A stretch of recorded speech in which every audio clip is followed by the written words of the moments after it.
2012ல நீங்க நண்பன் சங்கர் அவர்களுடைய இணையறீங்க. இப்போ கிட்டத்தட்ட ஒரு 14 வருஷம் கழிச்சு மறுபடியும் சங்கரோட இணையறீங்க.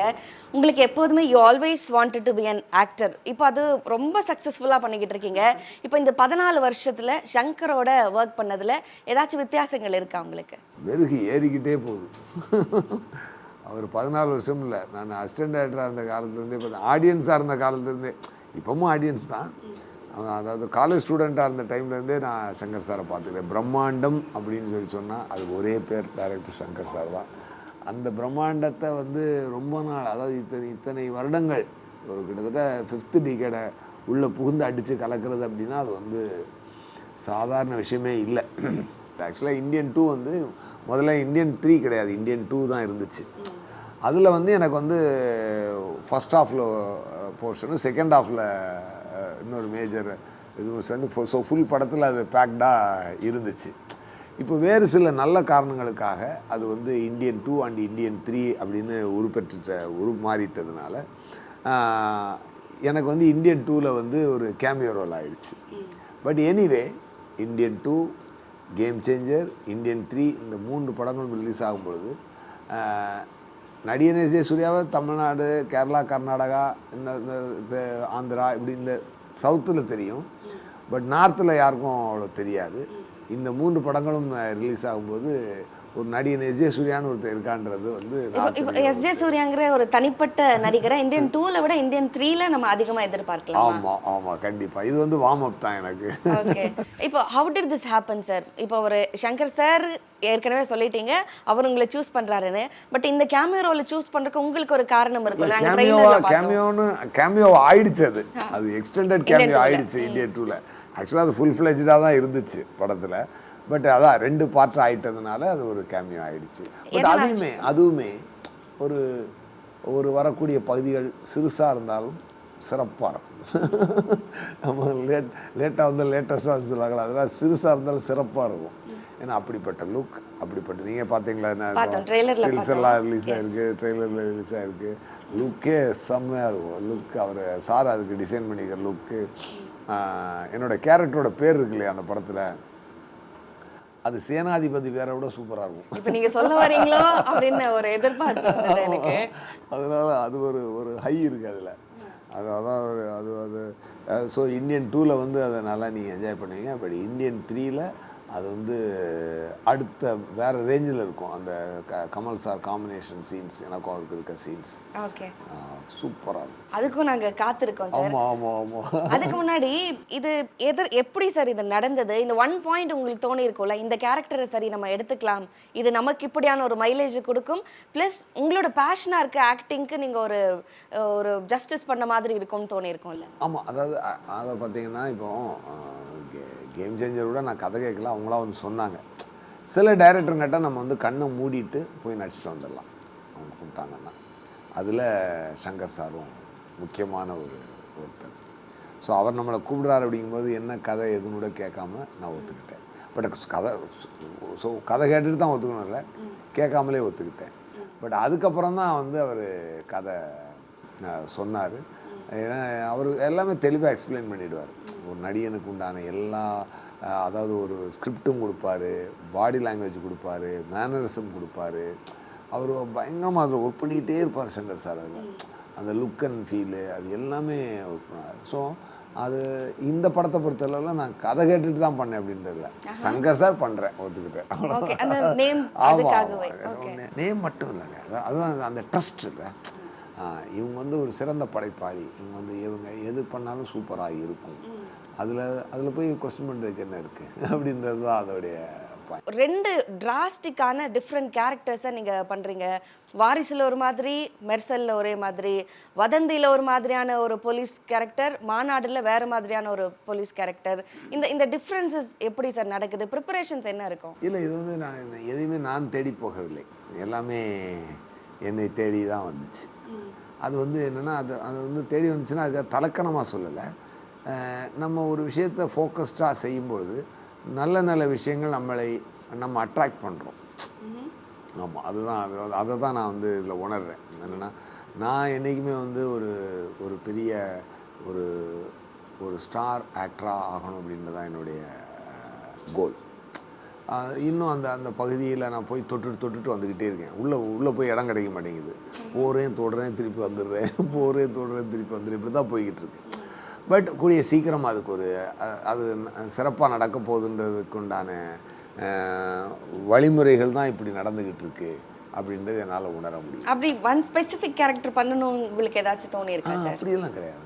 அதாவது என்னென்னா, அதான் சொல்கிறேனே, நம்ம வந்து என்ன, அதாவது இப்போ ஒரு சரிகமா பதினிசாவை நல்லா கற்றுக்கிட்டு நம்ம ரெடியாக இருந்தோம்னா எந்த பாட்டு கொடுத்தாலும் பாடலாம்.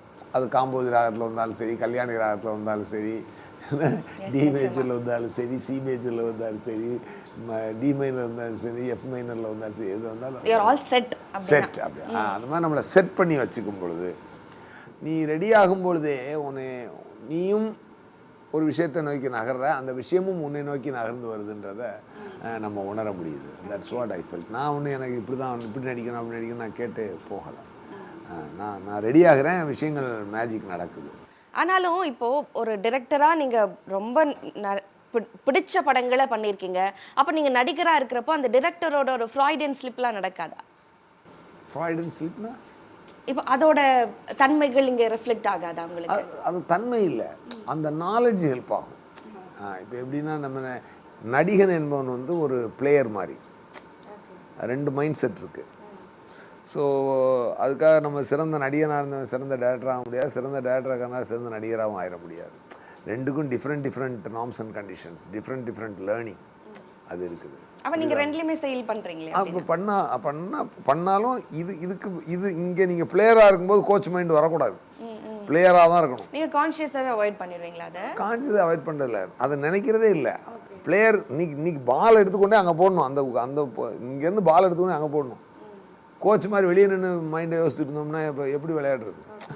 புரியுதா உங்களுக்கு? So coach mindset is different, player mindset is different. அவ்வளோதான். Very nice sir. அதே நேரத்தில் இப்போ இந்தியன் படத்தை நீங்கள் பார்த்துருந்துருப்பீங்க, அதை ஸ்க்ரீனில் பார்த்துருப்பீங்க. இப்போ சேனாதிபதி கேரக்டரை இன் பர்சன் அதுவும் செட்டில் பார்க்குறப்போ உங்களுக்கு எப்படி இருந்தது? சூப்பர். அது வந்து கமல் சார் கமல் சார் சிறந்த நடிகர்னு நான் சொன்னேன்னாலே அது கொஞ்சம் அது என்ன, டேய் எங்களுக்கு தெரியாதா அப்படின்னு தமிழ்மா உலகமே கேட்கும். டே நீ என்னடா கமல் சாரை பற்றி சொல்கிறதுன்னு சொல்லி. பட் எவரெஸ்ட்டுன்னு சொல்லி தானே ஆகணும். அது யார் சொன்னாலும் எவரெஸ்ட்டு தானே. அதை பக்கத்தில் இருந்து பார்க்கும்போது ஒரு சந்தோஷம் இருக்கு இல்லையா? அனலைஸ் பண்ண முடியாத ஒரு மேஜிக், அனுபவிக்க மட்டுமே முடிகிற ஒரு மேஜிக். அது அவ்வளோதான். செட்ஸில் அவரோட மெமரிஸ் நிறையா ஆக்சுவலாக ஒரு கிட்டத்தட்ட ஒரு 20 நாள் அவரோட நான் ஆக்ட் பண்ணியிருக்கேன். அதில் வந்து பார்த்திங்கன்னா, அவர் எப்பொழுதுமே ஒரு புக்ஸுக்கு ஒரு ஒரு ஒரு ஒரு புக்ஸ் ஒரு ஒரு ஒரு கிராடில் மாதிரி இருக்கும், அதில் புக்கை கேண்டில் ஒன்று போட்டு வச்சுருப்பாங்க. அதில் அவர் எடுத்து உட்காந்து படிச்சுட்டு அவர் இருப்பார். நான் ஷூட் பண்ணது 20 நாளும் அவர் புக்கே தொடலை, நான் தொட விடலை. அது சாப்பிட்டு பேசிக்கிட்டே இருப்பேன். அவரும் அதை சந்தோஷமாக ரெசிப்ரேட் பண்ணார். உங்களோட ஆக்டிங் பற்றிலாம் அவர் பேசியிருக்கிறாரா சார்? நடிச்சு காட்டுவார். உங்களை மாதிரியா? இல்லை, ஆக்சுவலாக என்னென்னா, என்கிட்ட செய்யல, நான் வந்து டப்பிங் போவேன், நான் வந்து இங்கெல்லாம் போவேன். அப்போ போகும்போது கமல் சார் வந்து உங்களை மாதிரி பண்ணி காட்டினாரு அப்படின்னு சொல்லி அங்கே இருக்க இன்ஜினியர்ஸ் எல்லாருமே சொன்னாங்க. என்னுடைய ஒர்க்கு அவர் பெருமையாக பேசியிருந்தார் அப்படின்னு சொல்லுவாங்க. அதை கேட்குறதுக்கு ரொம்ப சந்தோஷமாக இருக்கும். நம்ம இல்லாதப்ப சார் நம்மளை பற்றி பேசியிருக்காரு அப்படின்றது வந்து ஒரு நல்ல ஒரு. அதே மாதிரி ட்ரெய்லரில் ஒரு டயலாக் இருந்தது சார், நீங்கள் நேதாஜி வழியில், நீங்கள் காந்திஜி வழியில், நான் நேதாஜி வழியில் அப்படின்னு. இப்போ திரு எஸ்.ஜே. சூர்யா கிட்ட இப்போ 2 பாத்து இருக்குது அப்படின்னா நீங்கள் எதை சூஸ் பண்ணுவீங்க? எது தேவையோ அந்த நேரத்துக்கு அதை சூஸ் பண்ணுவேன். இன்றைக்கி வந்து காந்தியின் தாட்டில் போனால் இதை அச்சீவ் பண்ண முடியும் அப்படின்னா அந்த ரூட்டில் போகணும். இல்லை நேதாஜி ரூட்டை எடுத்தால் தான் இன்றைக்கி அதை அச்சீவ் பண்ண முடியும்னா அந்த ரூட்டில் போகணும். பாயிண்ட் வந்து டெஸ்டினேஷனை ட்ரெயின் ரீச் பண்ணணும், அவ்வளோதான் பாயிண்ட். அது எல்லாருக்குள்ளேயும் இந்தியன் இருக்கான், அதான் அதில் சொல்லணும். இந்தியன்றது சேனாதிபதி மட்டுமல்ல, எல்லாருக்குள்ளேயும் இருக்கணும். அவ்வளோ அந்த இந்தியன்றவன் எல்லாருக்குள்ளேயும் இருக்கணும். இந்தியன் என்பவன் யார்? ஒரு கரப்ஷன் இல்லாத ஒரு இந்தியாவை பார்க்கணும்னு ஆசைப்படுறது. அந்த தாட்டே ரொம்ப ரொம்ப கஷ்டமான தாட்டு. ஆனால் அதை வந்து முடிந்த அளவுக்கு நம்ம பாசிபிள் பண்ணுறதுன்னு இருக்குல்ல. நன்றி. எங்களுடைய நிறைய விஷயங்களை நீங்க பகிர்ந்துக்கிட்டீங்க. அதே மாதிரி இந்தியன் 2க்கும் காத்திருக்கோம். இந்தியன் 3ல நீங்க அதிகமா வரீங்க, அதையும் பார்க்கறதுக்காக காத்திருக்கோம். உங்களுக்கும் வாழ்த்துகள். Thank you so much. முதல்ல இந்த படத்தை பார்க்க போகிறவர்கள், தேங்க்யூ, பார்க்க போகிறவங்க சாதாரண ரசிகர்கள், நானும் அதான்னு வச்சுக்கங்களேன். இப்போ என்ன செய்ய போகிறாங்க? இப்போ எனக்கு பதிலாக இன்னொரு நடிகரை வச்சு அவர் இந்தியன் 2 பண்ணுறாருன்னு வச்சுக்கோங்க, அவரோட தம்பி வந்துட்டாருங்க அப்படின்னு பண்ணுறாருன்னு வச்சுக்கோங்க. நான் என்ன வழக்கமாக சொல்லுவேன்னா, அது வயிற்றுச்சல் கூட கிடையாது, அதான் பார்த்துட்டேன் என்ன இருக்குது அப்படின்னு. பழம்புளிக்கங்கிற ஒன்று இருக்கும். இன்னொன்று என்ன சொல்லுவேன்னா, தாத்தா வருவார், அந்த உரமம் குத்துவார், அவ்வளோதானே, அதான் பார்த்துட்டோமேங்கிறது தான். அந்த கடும் விமர்சனம் அதான் வைப்பாங்க ஃபஸ்ட்டு. எல்லா வெற்றிக்கும் முன்னாடியும் அது ஒன்று. தெரியுமே, சங்கர் படம்னா நிறைய பாட்டு, பிரம்மாண்டம் அவ்வளோதானே, என்ன பிரம்மாண்டம் அவ்வளோதானே, அதை எப்படி நம்ம போய் அவங்க கூட வாதாடுறது? அதுக்கெல்லாம் ஒரே பதில், நாம் திரைக்கதை அமைக்கும் விதம்தான். இந்த கேள்வியெல்லாம் அவங்களே பதில் சொல்லி அவங்களே ஒத்துக்கிட்டு சாரி சொல்லாமல் எங்களை பாராட்டி விட்டு வெளியே போகணும். அதற்கான முன்னேற்பாடை வந்து அவர் பண்ணாருங்கிறது தெரிஞ்சதுனால தான் நான் படமே வந்துக்கிட்டேன். இது சும்மா பல்வேறு ட்ரெஸ்ஸில் வந்து நிற்கிற ஒரு அலங்கார பொருளாக இல்லாமல் ஒரு காரணத்தோடு அதில் வச்சுருக்காரு. அது கொஞ்சம் கஷ்டமான விஷயந்தான். அதுவும் என்ன பண்ணிட்டாருன்னா, இவர் அந்த மாதிரி வித்தியாசமான மொழிகள் வர்ற நேரத்தில் வசதியாக, நடிகனுக்கு வசதியாக ஷாட் வைக்கல, அவர் கதைக்கு வசதியான ஷாட்டு தான் வச்சார். அவர் நடிகனுக்கு என்னென்னலாம் இடைஞ்சல் உண்டோ, மூஞ்சியில் பிளாஸ்டர் ஒட்டி, ட்ரெஸ்ஸும் போட்டு, லைட்டு நிறையா போட்டு, ஏசிலாம் பண்ணாங்க. பட் அதுக்கெல்லாம் தாண்டி இன்னும் சொல்ல போனால் சில ஷூட்டிங் கேன்சல் பண்ண வேண்டியதாக இருந்தது. உள்ளெல்லாம் எறும்பு விடுற மாதிரி இருந்தது சார், ரொம்ப முடியல அப்படின்னு சொல்லி அரை மனதோடு என்னை விட்டாங்க. 3 நாள் மறுபடியும் வேலை செய்ய முடியல. இதையெல்லாம் கடந்து எனக்கு இப்போ இந்த காட்சி அமைப்பு சொல்லிட்டு இருந்தேன், வேற்று மொழியில் பேசணும், அதை நீளமான இதில் ஒரே ஷாட்டில் பேசணும், கரெக்டாக இருக்கணும், பல்வேறு ஆக்ஷன்ஸை அதில் சேர்த்து வச்சுருப்பார். இதெல்லாம் நீங்கள் படம் பார்க்கும்போது கிடைக்கிற சந்தோஷம் தனி. இப்போ எல்லாருமே தாத்தா வராருன்னு சொல்கிறத சந்தோஷமாக ஏற்றுக்கிட்டு இருக்கேன். அதுக்கு முன்னாடியே வித்து போட்டவர் சங்கர், அவருக்கு நன்றி சொல்லணும். மணிரத்னத்துக்கு நன்றி சொல்லணும். 30 வயசு 35 வயசுக்குள்ளே என்னை இந்த மாதிரி வேஷங்கள் போட்டதுனால வயோதிக பயம் என்பதை இந்த இருவரும் வைத்தியம் பண்ணி நீக்கிட்டாங்க என்கிட்ட. இதுக்கு இதை விட பெரிய பயம் ஒரு கதாநாயகனுக்கு எதுவுமே இருக்க முடியாது. ஐயோ, இந்த மாதிரி இளவட்டங்கள்லாம் வர்றாங்களே, சுற்றி நான் ஒரு மரத்தை சுற்றினா 3 மரத்தை சுற்றி ஆடுறானே அந்த ஆள் அப்படிங்கிற பயமெல்லாம் இல்லாமல் பெருந்தன்மையுடன் they made me age gracefully in my mind. அதனால் எனக்கு ஜோடி இல்லைன்னு இவங்களுக்கெல்லாம் நல்லா ஜோடியை பார்த்து கல்யாணம் பண்ணி தலையெல்லாம் அரிசி ஏறுற அளவுக்கு அச்சதை போட்டு இதெல்லாம் பார்க்கணுன்னு ஆசை வரவழைச்சிட்டாங்க அவங்க. அதுக்கு நன்றி தான் சொல்லணும். ஜோடி இல்லையான்னு எத்தனை நாள் தான் வருத்தப்பட்டு இருக்கிறது. ராமானுஜாச்சாரியோடைய ஜோடி அந்த திருவரங்கன் தான். என்ன திடீர்னு பக்தி பேசுகிறேன்? நான் எல்லாம் பேசுவேன். முதல்ல இந்த சேனாபதி கதாபாத்திரத்தை உருவாக்குறதுக்கு சாருடைய ஃபோட்டோ, சாருடைய ப்ரொஃபைல் ஃபோட்டோ, அவங்க ஃபாதருடைய ஃப்ரண்டல் ஃபோட்டோ, ப்ரொஃபைல் ஃபோட்டோ, அவங்க பிரதர்ஸ் 2 பிரதர்ஸுடைய ஃப்ரண்டல் ஃபோட்டோ, ப்ரொஃபைல் ஃபோட்டோ, இது எல்லாத்தையும் கொடுத்து அந்த கேரக்டர் எப்படிப்பட்ட கேரக்டர்னு எக்ஸ்பிளைன் பண்ணி ஆர்ட் டைரக்டர் தோட்டாத்தரணிக்கிட்ட வந்து ஒரு ஸ்கெட்ச் போட்டு தர சொன்னேன். அந்த ஸ்கெட்சை பார்த்தவொன்னே ஒரு சிலிர்ப்பு வந்துச்சு. அந்த ஸ்கெட்சு தான் அந்த லுக்கு இப்போ நீங்கள் படத்தில் பார்க்குறது, ஒரு சிலிர்ப்பு. அதே மாதிரி நாள் ஷூட்டிங் வந்து அந்த இந்தியன் தாத்தா கேரக்டரில் அவர் அந்த சைதாப்பேட்டை ஸ்கூலில் வந்து அப்படி வந்து நின்றும் போது ஒரு சிலிர்ப்பு வந்துச்சு உண்மையாகவே. அதெல்லாம் வந்து அது எப்படி எக்ஸ்பிளைன் பண்ணுறதுனே தெரில. அதே கேரக்டர் ஒரு 28 வருஷம் கழித்து ஒரு மேக்கப் டெஸ்ட்டுக்கு அந்த மேக்கப்லாம் போட்டு வந்து நின்னப்போ அந்த சிலிர்ப்பு பன்மடங்கு அதிகமாகிடுச்சு.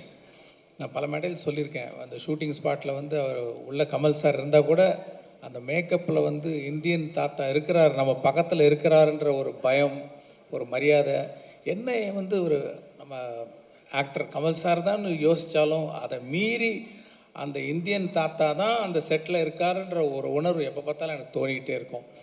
ஸோ அப்படிப்பட்ட ஒரு ஐகானிக் கேரக்டர் 28 வருஷம் கழித்து பார்க்கும்போது எனக்கு வந்து ரொம்ப சிலிர்ப்பாக இருக்குது. அவருடைய ஒவ்வொரு சீனையும் பார்க்கும்போது ரொம்ப சிலிர்ப்பாக இருக்குது. அதாவது நம்ம கலைஞர்களாக எல்லா காலகட்டத்தையும் தொட்டு பார்க்கலாம், கவிஞர்களாக எல்லா உணர்வுகளையும் உணர்ந்து பார்க்கலாம், தப்பு இல்லை, அதுபடி தான் வாழணுங்கிறது இல்லை. இது வந்து ஒரு கலை படைப்பு. ரௌத்ரம் பழகு என்று பாரதியார் சொல்லிட்டதுனால எல்லார்கிட்டையும் பழக வேண்டியது இல்லை. அந்த மாதிரி இந்த நேதாஜியின் வீரத்தை ஒட்டுமொத்தமாக மறக்க வேண்டிய அவசியம் கிடையாது. நமக்கு காந்தியின் பொறுமையை ஒட்டுமொத்தமாக இழக்க வேண்டிய அவசியமும் நமக்கு கிடையாது. இது ரெண்டையும் எப்படி கம்பைன் பண்ணுறதுங்கிறது யோசிக்கணும். நேதாஜியின் வீரம் என்பது வெட்டுக்குத்து மட்டும் இல்லைங்க. அந்த பயணம் பாருங்க, அந்த பட்டினி பாருங்க, அந்த திரட்டல், ஒன்று திரட்டல், அந்த திறமை, எந்த விதத்திலும் நம்முடைய தலைவர்களை ஒருத்தரை பிடிக்கும் ஒருத்தரை பிடிக்காதுன்னு சொன்னது இந்த பார்ட் 2 பார்ட் 3 வர்ற வம்பு தான் வரும். ஏன்னா ஒருவர் இல்லாமல் இந்த சுதந்திரம் கிடைச்சிருக்காது. காந்தி மட்டும்தான் வாங்கி கொடுத்தாருங்கிறதே என்னால் நம்ம எல்லாம் பல்முனை தாக்குதல், அது தாங்க முடியாமல் வெள்ளைக்காரன் ஓடி போனது தான் உண்மை. ஒரு பக்கம் வன்முறை தாக்குதலும் இருந்தது, ஒரு பக்கம் அஹிம்சை தாக்குதலும் இருந்தது, சட்டபூர்வமான தாக்குதலும் இருந்தது. அத்தனைக்கும் மேலாக மக்கள் குரல் மேலே எழுந்தது. அது எனக்கு இந்த படத்தை பற்றி இவர் சொல்லும் போது எல்லாரும் இந்த பேன் இண்டியன் ஃபிலிம்களா இது அப்படிங்கிறாங்க. Pan Indian thought. அதனால் இந்த படம் இதை மட்டும்தான் சொல்லுகிறதுன்னு நினைக்கக்கூடாது. நாம் ஒரு ப்ரூஸ்லி படம் பார்க்குறோன்னா வெளியே வந்து உங்கள் மாமா மச்சான மூஞ்சியில் மிதின்றது அல்ல அதோட கருத்து. அது அப்படி பாருங்க, ஒரு கலையை எப்படியெல்லாம் கொண்டு போயிருக்கான் அந்த ஆள் ரசிச்சுட்டு வீட்டுக்கு வந்து எல்லாரோடையும் உட்காந்து சந்தோஷமாக விருந்து சாப்பிட்டுட்டு அதை விமர்சனப்படுத்த வேண்டும். இது ஒரு கலை படைப்பு. இதில் உங்களுக்குள் இருக்கும் வில்லனை சுட்டி காட்டுவது தான் படத்தில் வரும் வில்லனை. ஆக்சுவலாக நான் பார்ட் 1 பண்ணும்போது பார்ட் 2 பண்ணுவேன்னு நினைக்கவே இல்லை. சரி, ஒரு இன்வெஸ்டிகேஷனில் ஒரு மானிட்டரில் வந்து அவரை பற்றின டீட்டெயில்ஸ் வந்து போலீஸ் டிபார்ட்மெண்ட் வந்து ஸ்டடி பண்ணுறாங்கன்னும் போது அது ஒரு பிறந்த தேதி போட வேண்டிய ஒரு இதில் ஒரு டேட்டு போட்டோம், இண்டிபெண்டன்ஸ்லாம் கால்குலேட் பண்ணி. ஆனால் இப்போ வந்து 2வது பார்ட் எடுக்கும்போது இவ்வளோ வருஷம் கழித்து எடுப்பேன்னு எனக்கு தெரியாது. இப்போ வரும்போது இப்போ என்ன ஏஜ் அப்படின்ற மாதிரிலாம் ஒரு நிறைய கேள்விகள் வருது. நான் எப்படி பார்க்குறேன்னா வந்து இப்போது சைனாவில் பார்த்தீங்கன்னா லூசி ஜியான்னு ஒரு கிராண்ட் மாஸ்டர் இருக்கார் மார்ஷியல் ஆர்ட்ஸ். அவருக்கு 118 வயசு. அவர் வந்து இப்போ சமீபத்தில் இறந்துட்டார். அவர் அந்த ஏஜில் கூட வந்து பறந்து அடிக்கக்கூடிய ஒரு கிராண்ட் மாஸ்டராக இருந்தார். அதே மாதிரி தான் இந்த கேரக்டரும் நம்ம சேனாபதியும் வந்து இஸ் அ கிராண்ட் மாஸ்டர், வர்மக்கலையில் ஒரு கிராண்ட் மாஸ்டர். இப்போ இவங்களுக்கெல்லாம் ஒரு பொதுவாக ஒரு குவாலிட்டி என்ன இருக்கும்னா டிசிப்ளின், அப்புறம் ஹேபிட்ஸ். அதாவது மெயினாக வந்து நம்ம கல்ச்சர் பார்த்திங்கன்னா இந்த தியானம், யோகா இதெல்லாம் பண்ணக்கூடிய கேரக்டர். ஃபுட் ஹேபிட்ஸு, அதாவது ஒரு வேளை தான் சாப்பிடுவாங்க. இந்த மாதிரி கட்டுப்பாடோடு இருக்கக்கூடிய ஒரு மார்ஷியல் ஆர்ட்ஸ் கிராண்ட் மாஸ்டருக்கு வந்து வயசு ஒரு பொருட்டே கிடையாது. அவங்க அந்த ஏஜில் இருந்தால் கூட அவங்க ஆக்டிவாக இருப்பாங்க. ஏன்னா வந்து சேனாபதி கேரக்டர் வந்து நம்ம ஒவ்வொருத்தர் மனசுக்குள்ளேயும் இருக்கிற ஒரு கோபம், ஆதங்கத்தினுடைய வெளிப்பாடு தான். அவங்க எல்லாருடைய மனசுலையும் இருக்கக்கூடிய கோபம், ஆதங்கத்தோட வெளிப்பாடு தான் அந்த சேனாபதி கேரக்டர். ஸோ அந்த கேரக்டர் எப்போவுமே ஒரு பவர்ஃபுல்லாக இருக்கிறது தான் எல்லோரும் விரும்புவாங்க. நானும் அதான் விரும்புகிறேன். கொஞ்சம் நான் எல்லா பக்கமும் யோசிப்பேன். சரி, இந்த ஏஜுக்காக என்ன பண்ணலாம் அப்படின்ட்டு கொஞ்சம் டிசைன்லாம் பண்ணி பார்த்தேன். கொஞ்சம் வழுக்க வச்சு, முடியெல்லாம் கொட்டி போய், இன்னும் கொஞ்சம் சுருக்கெல்லாம் வச்சு என்னாலே பார்க்க முடியல. எதுக்கு இப்படி பார்க்கணும், அது ஒரு சூப்பர்மேன் கேரக்டர் மாதிரி தானே அப்படின்னு சொல்லிட்டு தான் இந்த லுக்கில். அதாவது பேன் இண்டியன் படமான்னு கேட்குறாங்க. கதாநாயகனே பேன் இண்டியன், அந்த கதையே பேன் இண்டியன். இந்தியா தான் இது. கதாநாயகி யாரும் இல்லையேன்னு கேட்டாங்க. பாரத மாதா தான் கதாநாயகி. அப்படி பார்த்துக்கலாமே. அது ஒரு தாய் மகனுக்கு உண்டான பாசக்கதையாக கூட இருக்கலாம். அது அவ்வளவு விஷயங்கள் இருக்குது. கண்டிப்பாக இது அரசியல் புரிதலும் உணர்வும் மக்களுக்கு வர வேண்டும் என்னும் ஒரு எண்ணத்தை மனதில் வைத்து எடுக்கப்பட்ட படம்தான். எனது கட்சிக்கு மட்டுமல்ல, அனைத்து கட்சிகளுக்கும் நல்ல யோசனை சொல்லக்கூடிய விஷயங்கள் இந்தியன் 2வில் இருக்கிறது. அதாவது மற்றவங்களாம் வந்து படம் பார்க்க வைக்கிறதுக்காக சொல்லலை, நல்ல அரசியல் பண்ண வைப்பதற்காக சொல்லுகிறேன். அது நல்லா வந்திருக்கு. எனக்கு இன்னும் ஆர்வம் என்னன்னா, இந்தியன் 3 இப்போ தான் ஜூலை 12 ரிலீஸ் முடிவாயிடுச்சு. எனக்கு இந்தியன் 3 ரிலீஸ் டேட்டுக்கு நோக்கி ஓடிக்கிட்டு இருக்கேன் என் மனசு. அதை நீங்கள் யாரும் தடுக்க முடியாது, டைரக்டரே தடுக்க முடியாது. ஏன் நானா எடுக்க சொன்னேன் 3 எடுத்துட்டீங்க. எனக்கு இப்போ அது மேலே ஆசை வந்துருச்சு. அதுக்கு நான் என்ன பண்ணுறது? அதான் நாங்கள் அப்போ ஃபஸ்ட்டு சாம்பார் தான் பிரமாதமாக இருந்தது இல்லைங்களே, ரசமும் நல்லா தான் இருந்தது. பாயசத்தை நோக்கி என் மனசு பாய்கிறது என்றால் அதற்கு நீங்கள் என்னை கோவிக்கக்கூடாது.